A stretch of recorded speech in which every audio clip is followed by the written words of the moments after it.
जैसा बीज बोया जाता है वैसा ही फल समय आने पर अवश्य मिलता है।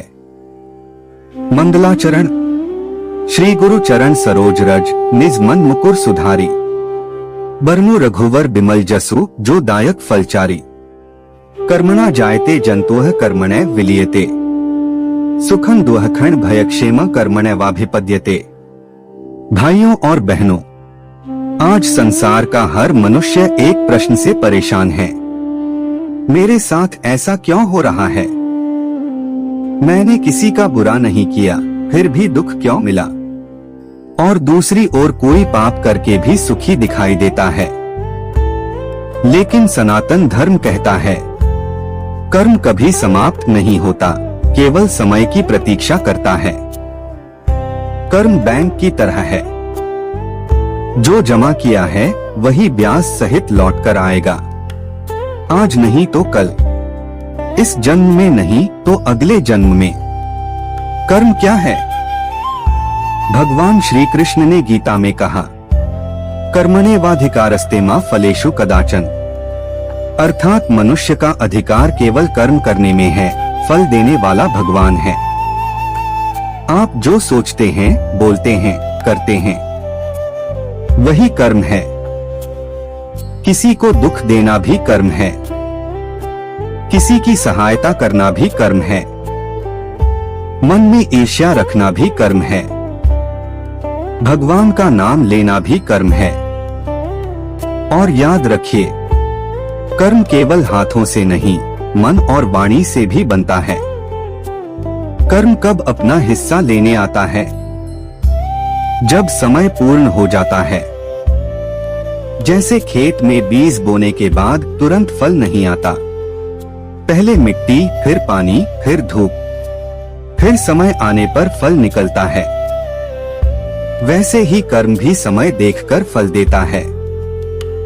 उदाहरण, यदि किसी ने किसी गरीब का अपमान किया तो संभव है तुरंत कुछ न हो, लेकिन एक दिन वही व्यक्ति अपमान का दर्द भोगेगा। और जिसने किसी भूखे को भोजन कराया तो भगवान किसी न किसी रूप में उसकी रक्षा करेंगे। कर्म 3 प्रकार के होते हैं। 1. संचित कर्म, पिछले अनेक जन्मों के कर्मों का भंडार। 2. प्रारब्ध कर्म, वही भाग जो इस जन्म में भोगना निश्चित है। 3. क्रियमाण कर्म, जो हम अभी कर रहे हैं। मनुष्य वर्तमान कर्म से भविष्य बदल सकता है। इसीलिए अच्छे कर्म प्रारब्ध की आग को भी शांत कर देते हैं। क्यों अच्छे लोगों को दुख मिलता है?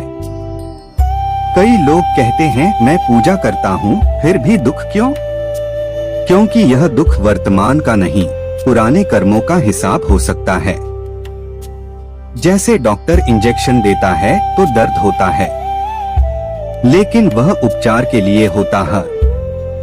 भाइयों और बहनों, कर्म से कोई नहीं बच सकता। राजा हो या रंक, हर किसी को अपने कर्मों का फल भोगना पड़ता है। इसलिए आज से ही सावधान हो जाइए। मीठा बोलिए, अच्छा सोचिए, सेवा कीजिए, भगवान का स्मरण कीजिए, तब कर्म भी आपका मित्र बन जाएगा। यथा धेनुसहस्रेषु वत्सो विन्दति मातरम, तथा पूर्वकृतं कर्म कर्तारमनुगच्छति। जैसे हजारों गायों में बछड़ा अपनी माता को ढूंढ लेता है, वैसे ही मनुष्य का कर्म उसे ढूंढ ही लेता है। बोलिए वृंदावन बिहारी लाल की जय। राधे राधे। का उसे बड़ा कष्ट भोगना पड़ता। वो विचार करता कि मैं अगर हिस्सा ले लेता तो बच जाता, लेकिन धर्म से चल रहा था तो देखो मुझे कष्ट भोगना पड़ा। मुझे लगता है भगवान के दरबार में न्याय नहीं है, धर्म रक्षा नहीं करता, ऐसा लगता है। एक दिन आया और रो करके यही बात कही जज के सामने कि मुझे लगता है भगवान नहीं है, क्योंकि मैं बार बार सत्य को साक्षी करके कहता हूं कि मैंने ये कर्म नहीं किया और मुझे दंड दिया जा रहा है, मुझे क्लेश दिया जा रहा है धर्म से चलने के कारण। अगर मैं सम्मिलित हो जाता तो मुझे तीसरा हिस्सा मिलता, और बिल्कुल बात शांत होती। ये क्या धर्म है, कहाँ भगवान है। भाइयों और बहनों, कर्म से कोई नहीं बच सकता, राजा हो या रंक, हर किसी को अपने कर्मों का फल भोगना पड़ता है। इसलिए आज से ही सावधान हो जाइए, मीठा बोलिए, अच्छा सोचिए, सेवा कीजिए, भगवान का स्मरण कीजिए, तब कर्म भी आपका मित्र बन जाएगा। यथा धेनुस हसरेशु वत्सो विन्दति मातरम तथा पूर्वकृतं कर्म कर्तारमनुगच्छति। जैसे हजारों गायों में बछड़ा अपनी माता को ढूंढ लेता है, वैसे ही मनुष्य का कर्म उसे ढूंढ ही लेता है। बोलिए वृंदावन बिहारी लाल की जय। राधे राधे।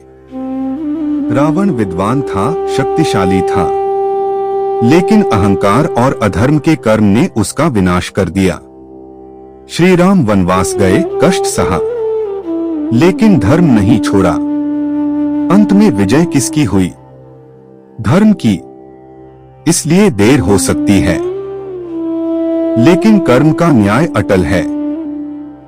कर्म कैसे लौटकर आता है? अपमान करके। जो दूसरों को रुलाता है, एक दिन वही रोता है। धन के रूप में। अधर्म से कमाया धन शांति नहीं देता। संतान के रूप में। कभी कभी माता पिता के कर्म संतान को प्रभावित करते हैं। बीमारी के रूप में। मन का पाप शरीर पर असर डालता है। मानसिक अशांति। सब कुछ होते हुए भी मन बेचैन रहता है। क्या भगवान कर्म बदल सकते हैं? हाँ, लेकिन कैसे? जब मनुष्य सच्चे हृदय से पश्चाताप करे, नाम जप करे, सेवा करे, भक्ति करे। भगवान कर्म का नियम तो नहीं तोड़ते, लेकिन उसकी तीव्रता कम कर देते हैं। नाम जप की महिमा कलयुग में सबसे बड़ा उपाय है। हरे कृष्ण कृष्ण कृष्ण हरे हरे, हरे राम राम राम हरे हरे।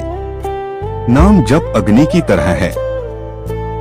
जैसे आग लकड़ी को जला देती है, वैसे ही भगवान का नाम पाप कर्मों को जलाने लगता है।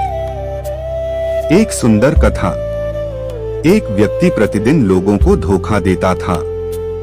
एक दिन संत ने पूछा, तुम्हें डर नहीं लगता? वह बोला, अभी तो मैं सुखी हूँ। भाइयों और बहनों, कर्म की चक्की धीरे चलती है, लेकिन बहुत बारीक पीसती है। कुछ वर्षों बाद वही व्यक्ति अकेला और दुखी हो गया। तब उसे समझ आया, कर्म कभी पीछा नहीं छोड़ता। जीवन में क्या करें? किसी का दिल मत दुखाइए, माता पिता का सम्मान कीजिए, भूखे को भोजन कराइए, रोज भगवान का नाम लीजिए, दूसरों की सफलता से ईर्ष्या मत कीजिए, सत्य और धर्म का साथ दीजिए।